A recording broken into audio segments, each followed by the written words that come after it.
The Revolutionary War is what decided U.S. freedoms.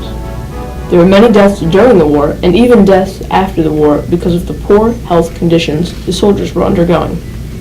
In the end, however, it was all worth it because the U.S. was finally ratified and became its own country, splitting away from the British's unfair rules, regulation, as well as taxes.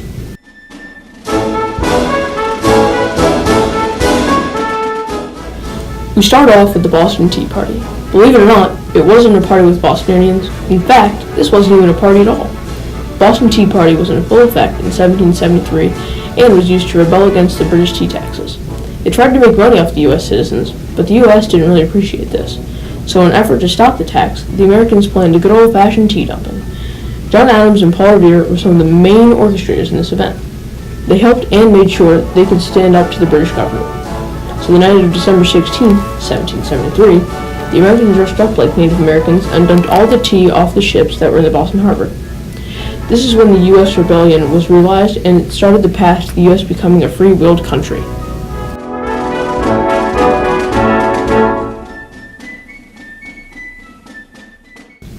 The Declaration of Independence was by far the most vital part of the U.S. becoming free. As you will come to find, this document reuses it a lot, so you're going to want to pay attention. 56 people signed this very document in July of 1776, with the likes of John Adams, Thomas Jefferson, and many more very notable names. The authors in the document were Thomas Jefferson, Ben Franklin, John Adams, Roger Sherman, and Robert Livingston. The U.S. couldn't be a free country without this document, because once signed, the British couldn't control what the U.S. did anymore. No taxes or anything. Completely free.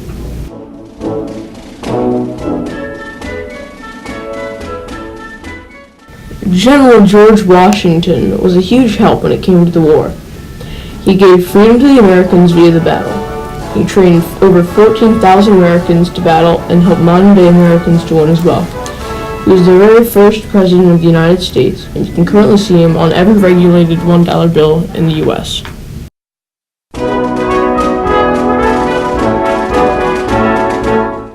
Samuel Adams was a born Massachusetts resident.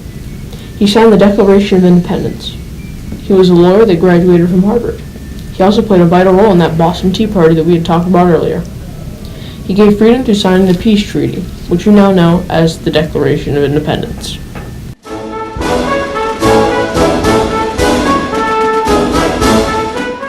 Thomas Jefferson, born in 1743 in Shadwell, Virginia. He became the third president of the United States later on in his life. He helped write the Declaration of Independence, and he was one of the smarter founding fathers. He was sort of the brains behind the Revolutionary War. He was able to bring his freedom through strategy. We fight, get beat, rise, and fight again. This is a quote by General Nathan Greene in 1781.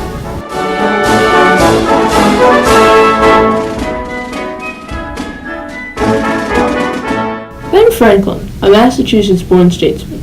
Although mainly known for inventing electricity, which powers just about everything these days, he's also able to make his mark politically. He's one of the most influential people during the war. He was able to encourage peace between the French.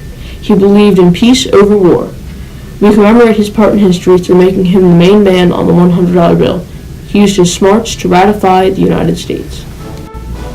A penny saved is 2 pens clear, or in modern English, a penny saved is a penny earned. This is a quote from Ben Franklin in his 1737 almanac.